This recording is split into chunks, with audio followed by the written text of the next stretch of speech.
ध्यानाभ्यास के इस सुखद अनुष्ठान में आपका हृदय से स्वागत है, अभिनंदन है, अभिवादन है। ध्यानाभ्यास के लिए कृपया अपने नेत्रों को बंद कर लीजिए। अपना मुख अपनी ओर कीजिए, अपने अमूर्त शरीर की ओर, जिसका विस्तार सिर से पैरों तक है। इस अपने शरीर का एहसास कीजिए। इससे आपका शरीर स्वस्थ होता है और स्वस्थ व्यक्ति जहाँ कहीं भी हो, जिस परिस्थिति में भी हो, सुख का अनुभव करता है। शरीर का एहसास नहीं करें और शरीर को स्वस्थ रखने के लिए कितने ही उपाय करें तो भी शरीर स्वस्थ होने वाला नहीं है, अस्वस्थ ही होता है। शरीर को स्वस्थ रखने का सम्यक उपाय यही है कि हम शरीर का एहसास करें।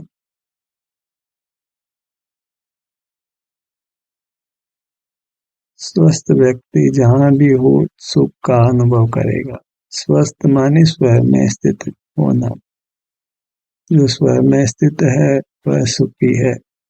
उसके फल में जो स्वास्थ्य मिलता है वो स्वास्थ्य ही सुख है। उससे जीव सुख का अनुभव करता है। किसी नारकी को आप स्वर्ग में भी ले जाएं तो उसको दुख ही होने वाला है, क्योंकि उसका शरीर अस्वस्थ है। और देव यदि नरक में भी आए तो उनको दुख नहीं होने वाला है, सुख ही होने वाला है, क्योंकि उनका शरीर अच्छा है। स्वस्थ व्यक्ति को सर्दी में सर्दी का दुख नहीं होता, गर्मी में गर्मी का दुख नहीं होता। स्वस्थ है तो निर्धन है तो भी सुखी है, अधिक ज्ञान नहीं है तो भी सुखी है। अस्वस्थ है तो धन भी है, अधिक ज्ञान भी है तो दुखी है। स्वस्थ हैं तो हम सुखी हैं। सुखी होने के लिए स्वस्थ होना है, अर्थात अपने में स्थित होना है। उससे स्वास्थ्य होता है, स्वास्थ्य ही सुख है। धर्म का इतना ही उपदेश है कि हम अपने शरीर में स्थित रहें, जिससे हम स्वस्थ होते हैं और सुखी रहते हैं।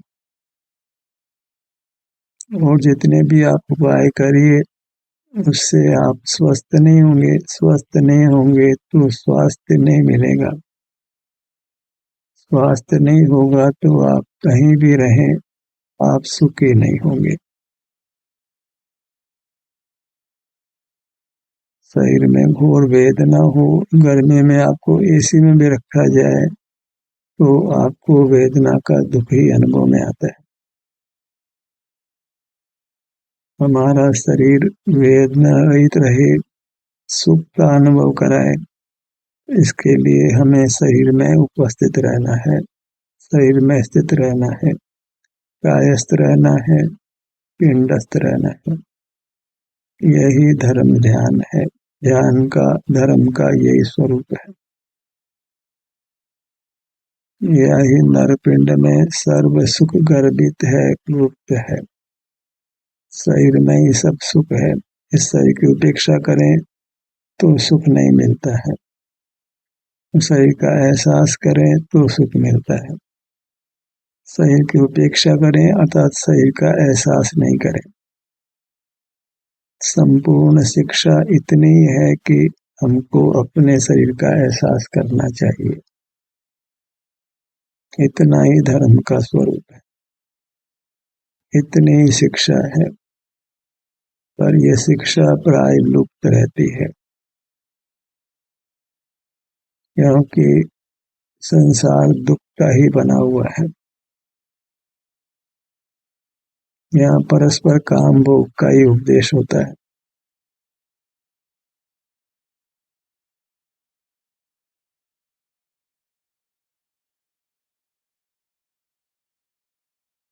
दूधो नहाओ पूतो फलो, ऐसा ही आशीर्वाद होता है।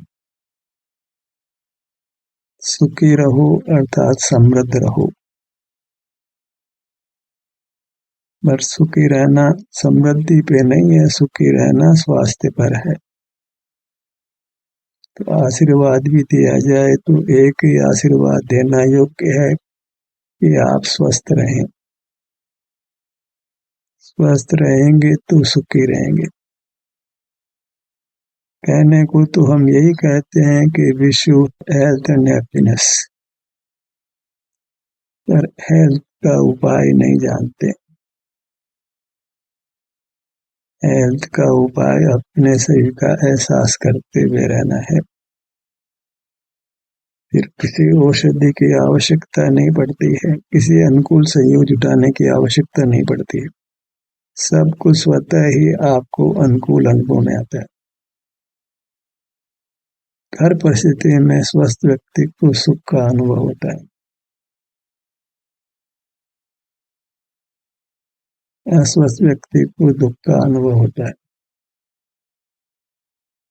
जिसका शरीर अच्छा है उसको सुख अनुभव में आता है, जिसका शरीर खराब है उसको दुख अनुभव में आता है। लोग शरीर की चर्चा को वृथा कहते हैं, धर्म को उससे भिन्न ही कहते हैं। उन्होंने धर्म के स्वरूप को जाना ही नहीं है। जीव का स्वरूप उसका अमूर्त शरीर ही है। उसकी छाया ही मूर्त शरीर है।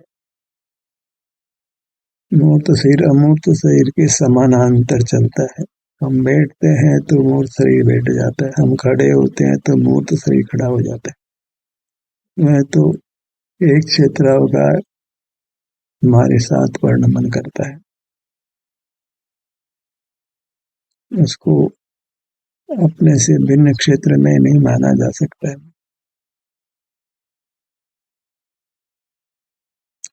मूर्त शरीर को भी स्वस्थ रखने के लिए हमें अपने अमूर्त शरीर को स्वस्थ करना है, अर्थात अपने अमूर्त शरीर में स्थित रहना है, उसका एहसास करना है।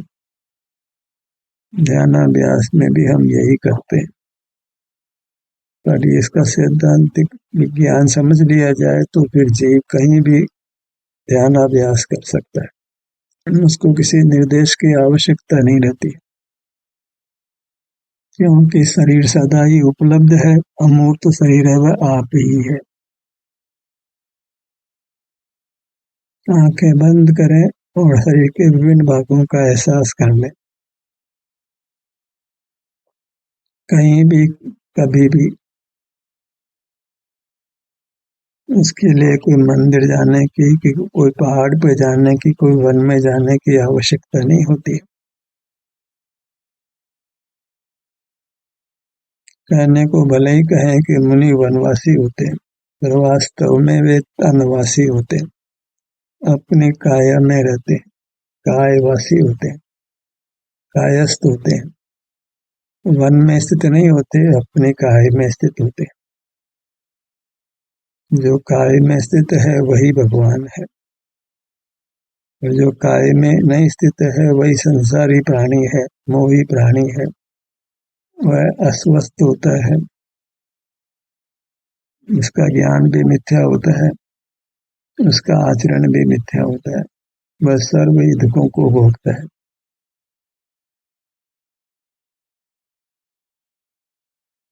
अनुभव से ही सम्यक ज्ञान होता है।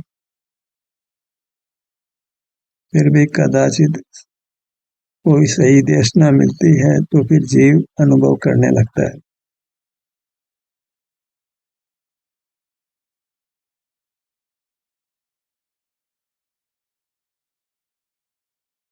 हमको स्वयं ही सही बात समझ आ जाए, कोई देशना से समझ आ जाए। मिथ्या समझ के आधार पर मोक्ष मार्ग में नहीं बढ़ा जा सकता। मिथ्या समझ वाला जीव तो ज्ञानार्जन धनार्जन में लगा रहता है, अपना अनुभव नहीं करता है, अपने काया में स्थित नहीं होता है। वह काया को पुद्गल ही जानता है, अमूर्त काया को नहीं पहचानता है। काया से भेद विज्ञान की बात ही करता है, अपनी अमूर्त काया के साथ अभेद ज्ञान की बात नहीं करता है। मिथ्या ज्ञान के बल पर तो अनुभव होना अत्यंत कठिन हो जाता है। ध्यान का निषेध वर्तता है, ध्यान का समर्थन नहीं होता है, ध्यान का उपदेश भी नहीं होता है। हम भी शास्त्रों में देखते हैं कि ध्यान का उपदेश तो न कुछ जैसा ही होता है, अन्य चर्चा ही बहुत होती है। इस प्रकार धर्मोपदेश की भी अत्यंत दुर्लभता रहती है। धर्म का उपदेश तो अत्यंत संक्षिप्त था और अन्य बातों का बहुत विस्तार है, उसका कुछ फल नहीं है। शास्त्राभ्यास करके क्रियापाल करके भी जीव किंचित भी धर्म नहीं कर पाता है, धर्म को उपलब्ध नहीं कर पाता है। मेहनत बहुत, फल कुछ भी नहीं। अनुभव में मेहनत नहीं विश्राम है और फल अपार है, अनंत है। प्रयत्न करना अच्छा है, लेकिन वह सम्यक होना चाहिए। मिथ्या प्रयत्न का फल उत्तम नहीं है, दुख ही है। हम सम्यक प्रयत्न करें और वह अत्यंत संक्षिप्त है। बाहर का देखना जानना बंद करके अपने शरीर का एहसास करना है, अपने शरीर के हर भाग का संवेदन करना है। इससे अपने हर भाग में रही कारमण परगना बंद कर्म रूप होकर बंदी है, वह पृथक हो जाती है और हमारी काया सुख का अनुभव कराती है, फिर कैसा भी संयोग क्यों न हो। बर्फ में भी जीव रह लेते हैं, गर्मी में भी जीव ठंडक का अनुभव करते हैं। सब कुछ शरीर के आश्रित है। उपवास करके व्यक्ति भी सुख का अनुभव कर लेता है और दिन में अनेक बार खाने पर भी जीव दुख का अनुभव करता है। सुख का संबंध संयोगों से नहीं है, सुख का संबंध स्वास्थ्य से है और स्वास्थ्य स्वयं में स्थित होने से मिलता है, स्वयं में तथा अपने अमूर्त शरीर में, क्योंकि वही स्वद्रव्य है, वह सदा उपलब्ध है, उसमें हम सदा स्थित हो सकते हैं, सदा सुखी रह सकते हैं। इतना कि अनंत काल के लिए फिर सुखी हो जाते हैं, मूर्त शरीर के बंधन से ही मुक्त हो जाते हैं, पुनः मूर्त शरीर प्राप्त नहीं करते, परमात्मा हो जाते हैं। परमात्मा होने के लिए क्या करना है, अनंत काल सुख से रहने के लिए क्या करना है, बस अपने शरीर का एहसास करना है। शरीर अर्थात अपना आभ्यंतर अमूर्त शरीर जो सुख स्वभावी है, इसके हर भाग का एहसास करिए।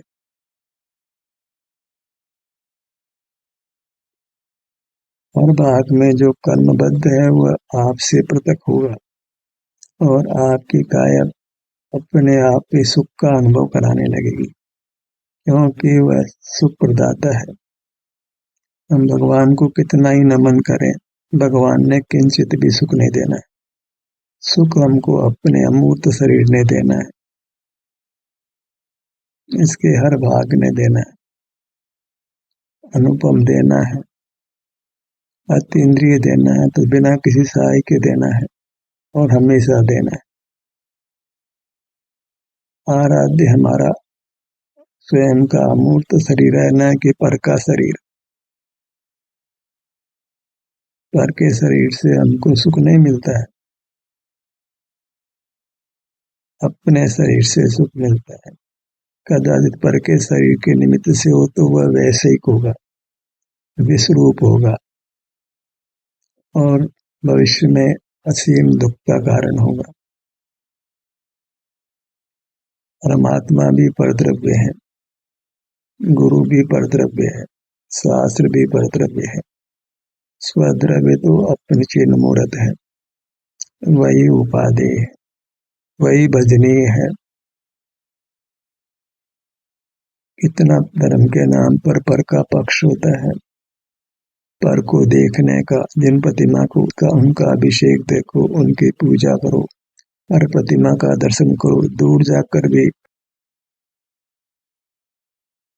उनके गुणों का गान करो, जैसे अपना कोई अस्तित्व ही नहीं है। अपना अस्तित्व भी वैसा ही है जैसा परमात्मा का अस्तित्व है। ये कोई परमात्मा की निंदा नहीं है, ये परमात्मा की जो अंध भक्ति है उसकी निंदा है। पर की भक्ति तो अंध भक्ति ही होती है, अपनी भक्ति ही वास्तविक होती है। मोक्ष मार्ग में अभेद भक्ति है, अभिन्न साधन है। परमात्मा भिन्न साधन है, वह यथार्थ साधन नहीं है। परावलंबन से मार्ग नहीं बनता है, मार्ग स्वावलंबन से बनता है। और स्वयं अपना मूर्त शरीर है जो सदा उपलब्ध है, जो सदा परमात्मा रूप है, सदा आनंद दाता है। उसमें स्थित होते हैं, स्वस्थ होते हैं तो स्वास्थ्य मिलता है। स्वस्थ व्यक्ति कहीं भी हो, कैसा भी हो, सुख का अनुभव करता है, उसको दुख का स्पर्श नहीं होता है। वह पर निमित्त की अपेक्षा नहीं रखता है, पर निमित्त से प्रभावित नहीं होता है, फिर उसको कोई निमित्त ही नहीं होता है। जो बहिर्मुख है उसके लिए कोई निमित्त है, जो अंतर्मुख है उसको कोई निमित्त नहीं, स्वभाव को कोई निमित्त नहीं होता है। हर परिणाम का निमित्त होता है ऐसा चिंतन योग्य नहीं। विभाव परिणाम का ही कोई निमित्त होता है, स्वभाव निमित्त निरपेक्ष होता है। सुख जीव को अपने स्वभाव से ही होता है, उसके लिए कोई साता वेदनीय कर्म का उदय होना, अनुकूल संयोग होना, ऐसी कोई शर्त नहीं है। वस्तु का स्वभाव पर निरपेक्ष होता है, निमित्त निरपेक्ष होता है। सुख अपने उपादान से होता है, वहाँ निमित्त का कोई कार्य नहीं, पर का कोई कार्य नहीं, इसलिए पर का स्मरण करना नहीं। आपके आप अनुभव रूप रहना है, अपने से के ही हर बात का एहसास कीजिए, अपने ध्यान को अपने मुखमंडल पर लाइए।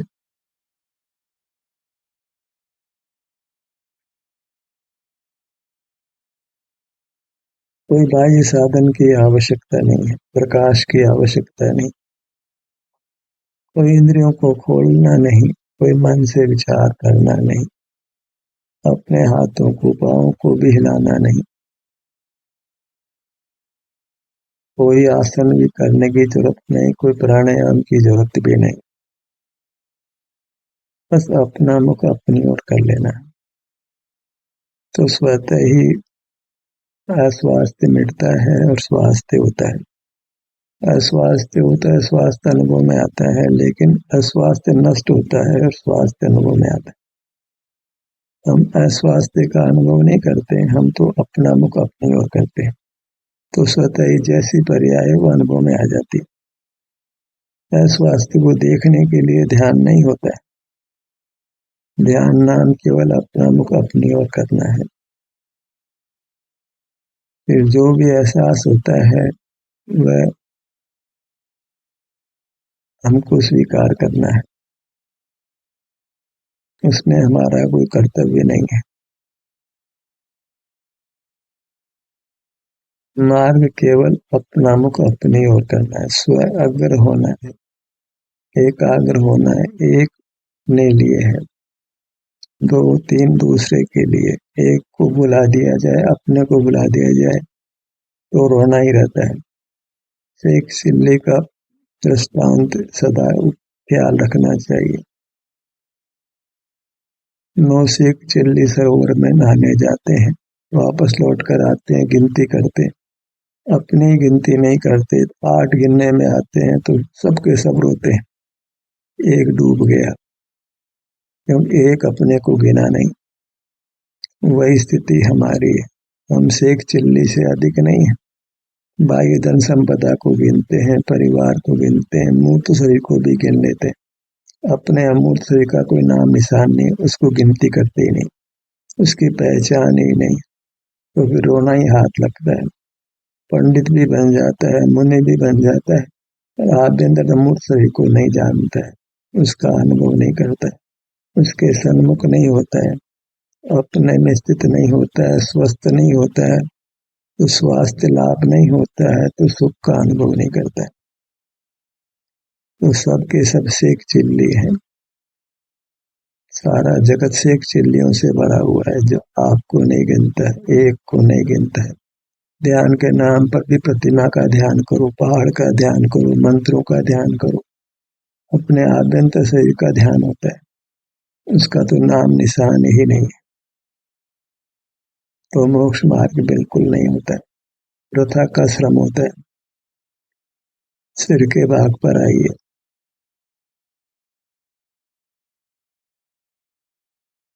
मार्ग में खंडन मंडन दोनों होता है।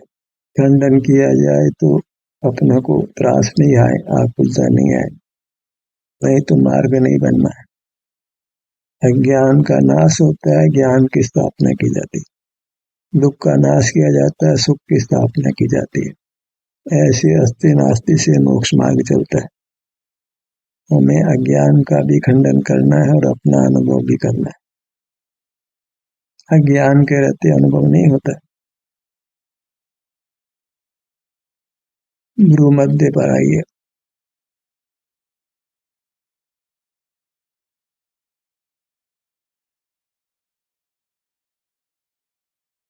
ऐसे अपने ध्यान को अपने अंगों पर लाते हैं, तो वह एक धर्म की क्रिया है, और इससे अलावा कोई धर्म की क्रिया नहीं हो सकती। इसमें हम अपने अग्र होते हैं, एकाग्र होते हैं, वही शुद्ध उपयोग है, उसी को निर्वाण होता है। तो अपने ध्यान को ऐसे अपने हर भाग पर लाते हैं, तो इससे क्या मिलेगा कि मोक्ष मिलेगा, परमात्म पद मिलेगा। लोग तो इसकी मजाक बनाते हैं, ये शरीर का ध्यान हो गया, मैंने मोक्ष मार्ग की निंदा करते हैं, परमात्मा होने के मार्ग में स्वयं ही रोड़ा लगाते हैं, अवरोध उत्पन्न करते हैं। अपने वैरी आप ही होते हैं, दूसरों को भी मोक्ष मार्ग से दूर करते हैं। उसका खंडन किया जाना भी आवश्यक है, अन्यथा ब्रह्म में जीने से मोक्ष मार्ग नहीं होता है, मिथ्या ज्ञान से मोक्ष मार्ग नहीं होता है। अपने नेत्रों के भाग पर आइए।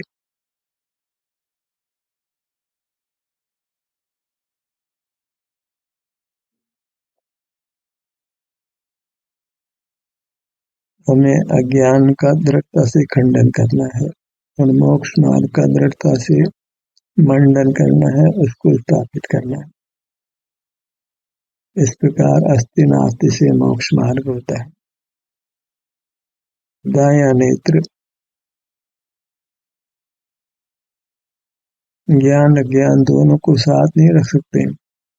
अज्ञान को मिटाना है, ज्ञान को रखना है। ज्ञान का अर्थ यहाँ केवल सच्ची समझ है, तो मिथ्या समझ से फिर जीव अनुभव नहीं करता है। पर कुछ समझ ही करता रहे, अनुभव नहीं करे, तो समझ का नाम असमझ ही समझिए। धन है तो फिर भी भोजन नहीं करे, प्राणांत हो जाए, तो धन का होना नहीं होना बराबर है।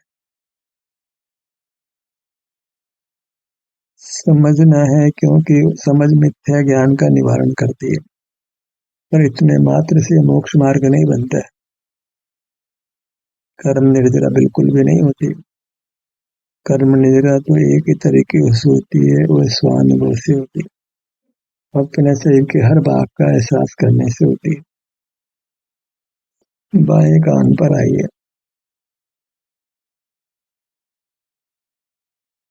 बाएं कान पर आइए, ये धर्म का निर्देश हुआ, धर्म की देशना हुई, उसका आचरण करना हमारे पर है। सामने वाला केवल देशना दे सकता है, अनुसरण करना हमारा कार्य है। देशना पाकर भी उसका अनुसरण नहीं कर, तो देशना का कोई फल नहीं। आप स्वतः ही अपने ध्यान को अपने शरीर पर लाएं, अपने अंगों पर लाएं, या देशना का निर्देश पाकर लाएं, लाना तो होगा, क्योंकि अपने अग्र होना, अपने मुख होना, वही धर्म का स्वरूप है। दायां कान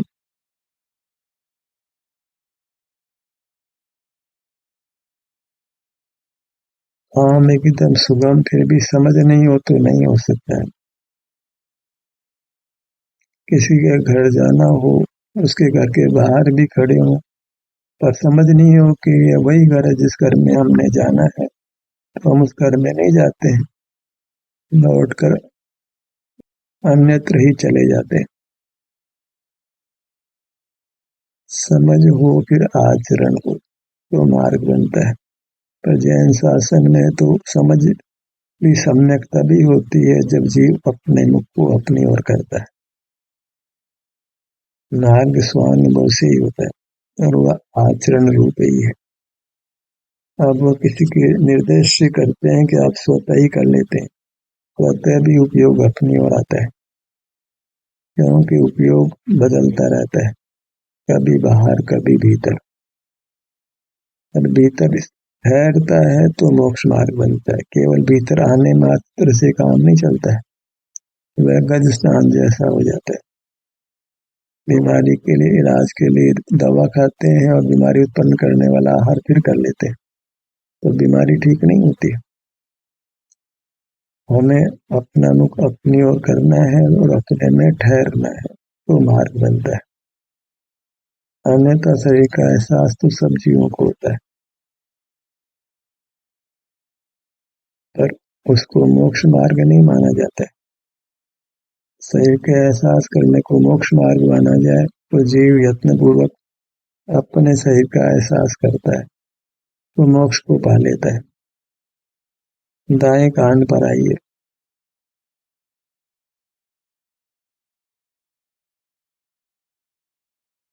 नासिका, मुख, मुख के भीतर तालु, गर्दन, सीना,